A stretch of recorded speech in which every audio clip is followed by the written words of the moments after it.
പോകുമ്പോ ഞാൻ പറഞ്ഞിരുന്നില്ലേ ഡിഗ്നിറ്റി കാത്തു സൂക്ഷിക്കണമെന്ന്. എന്തിനാ അവരുടെ അടുത്ത് അത്രയും സംസാരിക്കാനായിട്ട് പോയത്?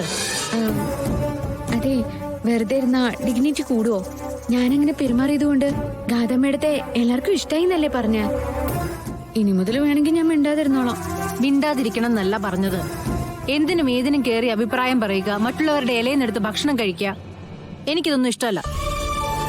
ഞാനേ വേഷം കിട്ടുന്നതാ. എന്നാലും എന്റെ ഉള്ളിന്റെ ഉള്ളില് ചില ശീലങ്ങൾ കാണില്ലേ? ഞങ്ങള് കൂട്ടുകാരും വീട്ടുകാരും ഒക്കെ അങ്ങനെയാ. ഈ കൈ കിടക്കുന്നത് അവരുടെ കുടുംബവളയാണെങ്കിൽ ഇതെങ്ങനെ നിന്റെ കയ്യിൽ വന്നത്? അപ്പ എന്റെ ആന്റി കളക്ഷൻ ആണെന്നൊക്കെ പറഞ്ഞ് രക്ഷപ്പെട്ടു. പക്ഷെ ഇതിനൊരു യഥാർത്ഥ കാരണം കാണുമല്ലോ. ഞാനിപ്പോ രക്ഷപ്പെടാൻ വേണ്ടി അങ്ങനെ ഒരു കള്ളത്തരം പറഞ്ഞതാ. ഇതേ ഒരാൾ എനിക്ക് സമ്മാനമായിട്ട് തന്നതാ.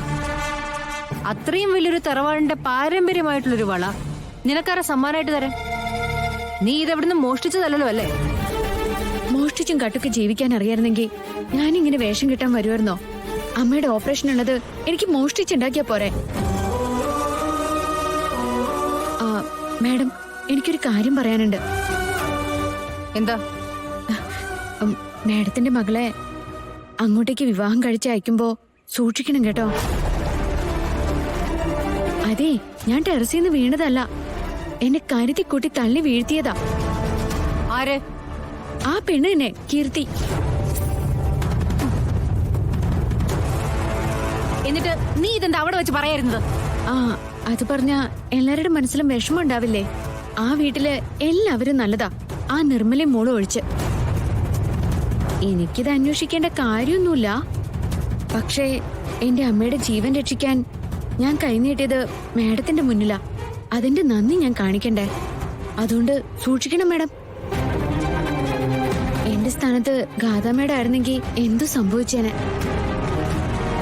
ഇങ്ങനെയുള്ള സാഹചര്യത്തില് ജീവിക്കാൻ പഠിച്ചതാ എന്റെ മിടുക്ക്.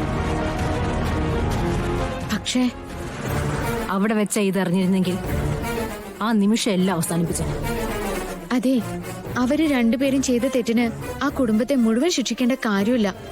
മാത്രല്ല, നവീന് കഥയെ അത്രയ്ക്ക് ഇഷ്ടമല്ലേ? മാഡത്തിന്റെ മോളെ മാഡം എത്രമാത്രം ശ്രദ്ധിക്കുന്നുണ്ട് എന്ന് എനിക്കറിയാം. ഒറ്റപ്പെട്ടു പോയ ഒരമ്മയുടെ മകള് തന്നെയാ ഞാനും.